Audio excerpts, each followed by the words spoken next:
Hello everyone, कैसे आप सब लोग। उम्मीद नहीं विश्वास है कि आप लोग स्वस्थ होंगे, मस्त होंगे और अपने पढ़ाई में व्यस्त होंगे। जैसा कि आप सभी लोगों को पता है कि आप लोगों का एग्जामिनेशन बहुत ही नज़दीक आ गए। ऐसे में आज की इस वीडियो में बिहार बोर्ड द्वारा जारी किए गए ऑफिशियल मॉडल पेपर, खासकर साइंस के इस वीडियो में ऑल ऑब्जेक्टिव को हम पूरा सही सही बताने वाले हैं। तो इस वीडियो पर अंत तक बने रहे। तो चलिए वीडियो को स्टार्ट करते हैं। लेकिन वीडियो स्टार्ट करने से पहले आप लोगों को बता दूं कि अगर आप लोग अभी भी चैनल पर नए हैं तो वीडियो को लाइक कीजिए और चैनल को सब्सक्राइब करना नहीं भूलिए। तो चलिए आज की वीडियो को स्टार्ट करते हैं। तो आज का पहला क्वेश्चन है कि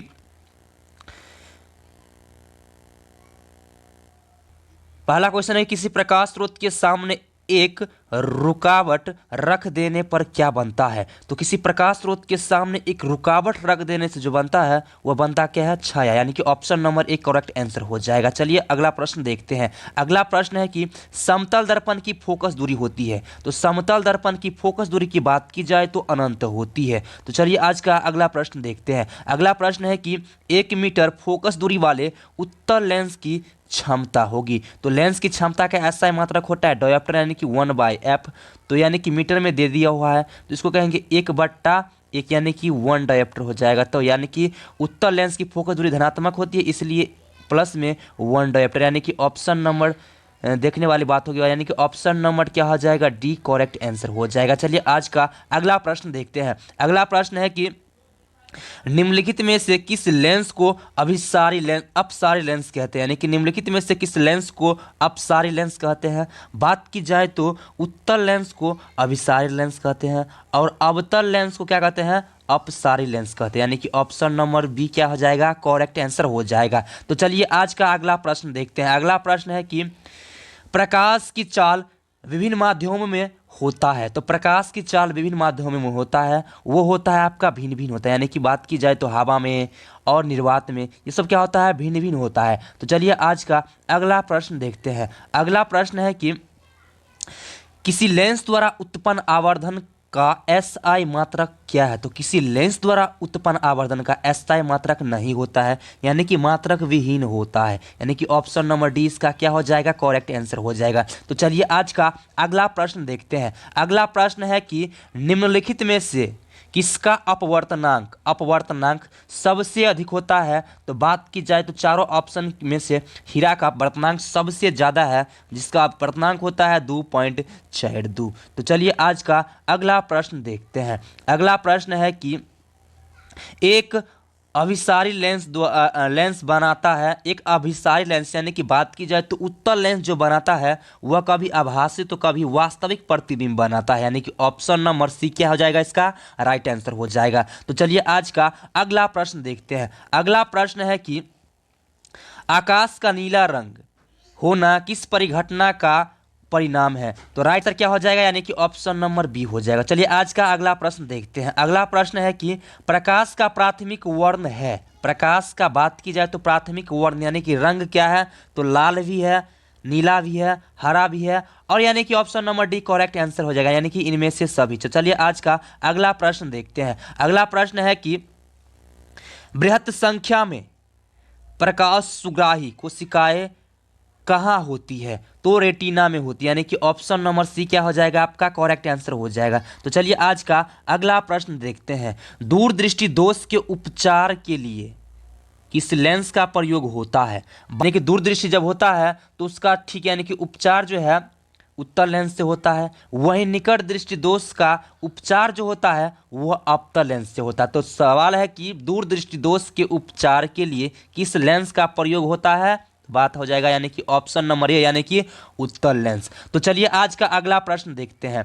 अगला प्रश्न है कि मानव नेत्र के लिए दृष्टि का स्थायित्व होता है 1/16 सेकेंड, यानी कि ऑप्शन नंबर सी क्या हो जाएगा, इसका करेक्ट आंसर हो जाएगा। चलिए आज का अगला प्रश्न देखते हैं। अगला प्रश्न है कि निम्नलिखित में कौन सा मात्रक वाट के बराबर होता है। यानी कि वाट बराबर होता है जूल/सेकेंड, यानी कि ऑप्शन नंबर बी क्या हो जाएगा, इसका करेक्ट आंसर हो जाएगा। चलिए आज का अगला प्रश्न देखते हैं। अगला प्रश्न है कि 1 किलोवाट घंटा कहा जाए तो 1 kWh बराबर होता है 1 यूनिट, यानी कि 1 यूनिट को ही 1 किलोवाट घंटा कहते हैं, यानी कि ऑप्शन नंबर सी क्या हो जाएगा, इसका करेक्ट आंसर हो जाएगा।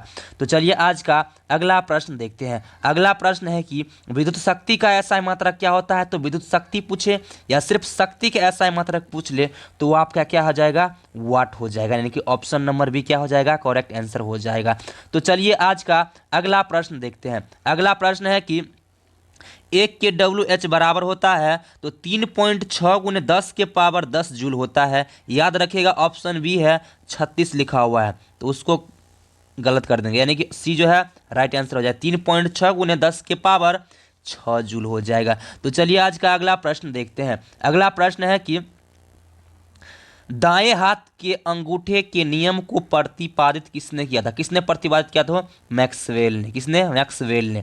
तो चलिए आज का अगला प्रश्न देखते हैं। अगला प्रश्न है कि विद्युत फ्यूज विद्युत धारा के किस सिद्धांत पर कार्य करता है। तो ऊष्मीय प्रभाव पर कार्य करता है, यानी कि ऑप्शन नंबर सी क्या हो जाएगा, इसका राइट आंसर हो जाएगा। तो चलिए आज का अगला प्रश्न देखते हैं। अगला प्रश्न है कि 1 MA बराबर होता है तो 1 MA बराबर जो होता है 10 के पावर माइनस A एम्पियर। तो चलिए आज का अगला प्रश्न देखते हैं। अगला प्रश्न है कि प्रतिरोध का मान बढ़ाने के लिए प्रतिरोधों को जोड़ा जाना चाहिए तो श्रेणी क्रम में जोड़ा जाता है, तो उसका मान क्या होता है, प्रतिरोध का मान बढ़ता है। तो चलिए आज का अगला प्रश्न देखते हैं। अगला प्रश्न है कि इलेक्ट्रिक हीटर की कुंडली बनाने में किस पदार्थ का प्रयोग होता है। इलेक्ट्रिक हीटर या पूछा जाए या विद्युत हीटर की कुंडली पूछा जाए तो इसमें जो होता है प्रयोग नाइक्रोम का तार होता है, यानी कि कुंडली होता है। तो चलिए आज का अगला प्रश्न देखते हैं। अगला प्रश्न है कि निम्नलिखित में कौन ग्लोबल वार्मिंग के लिए उत्तरदायी है। तो कार्बन डाइऑक्साइड गैस जो है ग्लोबल वार्मिंग के लिए उत्तरदायी गैस है। तो चलिए आज का अगला प्रश्न देखते हैं। अगला प्रश्न है कि इनमें से कौन जीवाश्म ईंधन है। जीवाश्म ईंधन की बात की जाए तो जीवों के शरीर से प्राप्त ईंधन को जीवाश्म ईंधन कहते हैं, यानी कि ऑप्शन नंबर ए, बी और सी तीनों सही है, यानी कि ऑप्शन नंबर डी, यानी कि कोयला भी है, पेट्रोलियम भी है और प्राकृतिक गैस भी है जीवाश्म ईंधन, यानी कि ऑप्शन नंबर डी क्या हो जाएगा, करेक्ट आंसर हो जाएगा। तो चलिए आज का अगला प्रश्न देखते हैं। अगला प्रश्न है कि सूर्य तथा अन्य तारों द्वारा उत्सर्जित विशाल ऊर्जा का स्रोत है नाभिकीय संलयन होता है। क्या होता है, नाभिकीय संलयन कहलाता है। तो चलिए आज का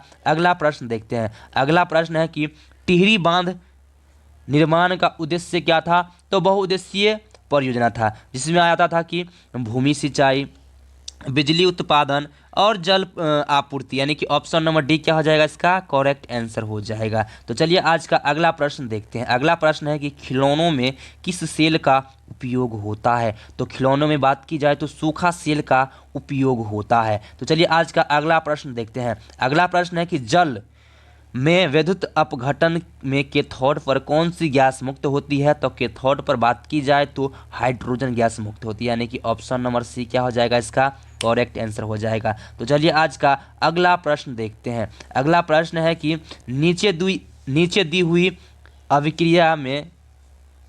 अभिक्रिया के संबंध में कौन सा कथन सत्य है। तो बात की जाए option C number right answer हो जाएगा, यानी कि कार्बन डाइऑक्साइड जो कार्बन का क्या हो जा रहा है, उपचयित हो रहा है। कार्बन उपचयित हो रहा है, यानी कि ऑप्शन नंबर सी इसका क्या हो जाएगा, राइट आंसर। चलिए आज का अगला प्रश्न देखते हैं।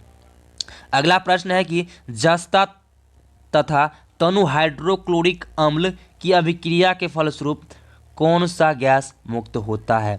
जस्ता प्लस तनु हाइड्रोक्लोरिक अम्ल HCl, हाइड्रोक्लोरिक अम्ल की अभिक्रिया से जो है हाइड्रोजन गैस मुक्त होती है। कौन सी गैस मुक्त होती है, हाइड्रोजन गैस। तो चलिए आज का अगला प्रश्न देखते हैं। अगला प्रश्न है कि निम्नांकित में कौन गैस चूना जल को दूधिया कर देता है। चूना जल को दूधिया करने वाला गैस कौन होता है, तो कार्बन डाइऑक्साइड होता है। तो चलिए यानी कि CO2 होता है, ऑप्शन नंबर बी करेक्ट हो जाएगा। तो चलिए आज का अगला प्रश्न देखते हैं। अगला प्रश्न है कि निम्न में कौन बुझा हुआ चूना है।